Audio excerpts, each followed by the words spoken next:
सीधा सा सवाल, जाटलैंड में फंस गए अखिलेश। जाटलैंड में फंस गए अखिलेश। सवाल जानते हैं क्यों? जाटों को लगातार धमकी दी जा रही है।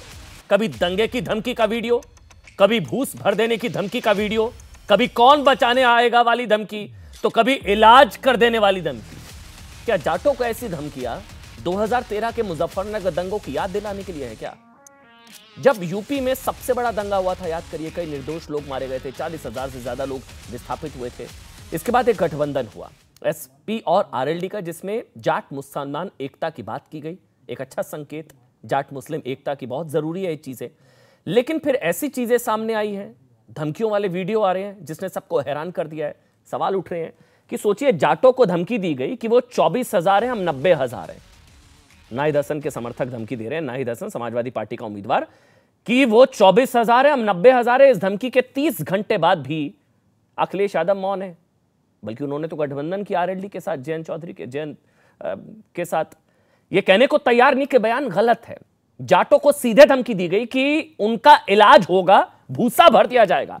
30 घंटे बाद भी ऐसा समाजघाती बयान देने वाले पर कोई कार्रवाई नहीं की गई। और सुनिए, मेरठ में ही एक और धमकी दी गई कि समाजवादी पार्टी की सरकार आई तो हम छोड़ेंगे नहीं। इस धमकी को सामने आए 5 घंटे हो चुके हैं, अखिलेश यादव इस पर भी मौन है, इनसे बदला लिया जाएगा, ऐसी धमकी दी गई। इस धमकी को भी 5 घंटे हो चुके हैं, लेकिन अखिलेश यादव चुप है। तो समाजवादी पार्टी के नेताओं और कार्यकर्ताओं की ओर से जाटों को जो धमकी दी जा रही है, उस पर अखिलेश यादव चुप क्यों है भाई? जबकि समाजवादी पार्टी का गठबंधन जाटों की पार्टी माने जाने वाली आरएलडी के साथ है।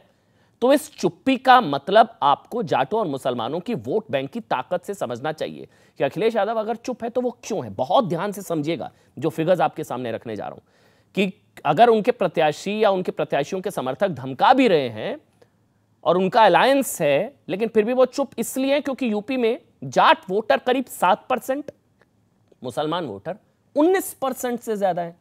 तो धमकी के खिलाफ नहीं बोलेंगे वो। जाट वोटर यूपी में सिर्फ 30 सीटों पर निर्णायक माने जाते हैं, जबकि मुसलमान वोटर 150 सीटों पर। जाट वोटर्स का असर सिर्फ पश्चिमी उत्तर प्रदेश में है, जबकि मुसलमान वोटर का पूरे यूपी में असर है। जाट वोटर्स को आरएलडी का फायदा ज्यादा है, जबकि मुस्लिम वोटर समाजवादी पार्टी के लिए फायदेमंद है। इसलिए उनके उम्मीदवार जाटों को धमका रहे हैं, उनके उम्मीदवारों के समर्थक धमका रहे हैं, लेकिन वो कुछ नहीं कह रहे हैं।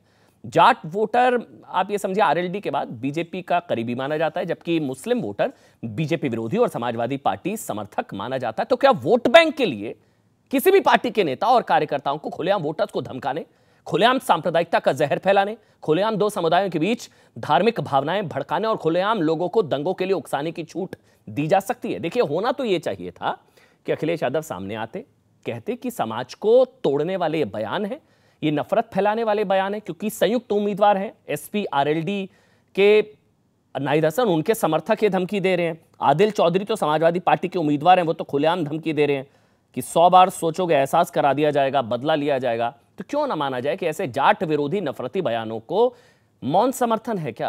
ये सवाल तो उठेगा।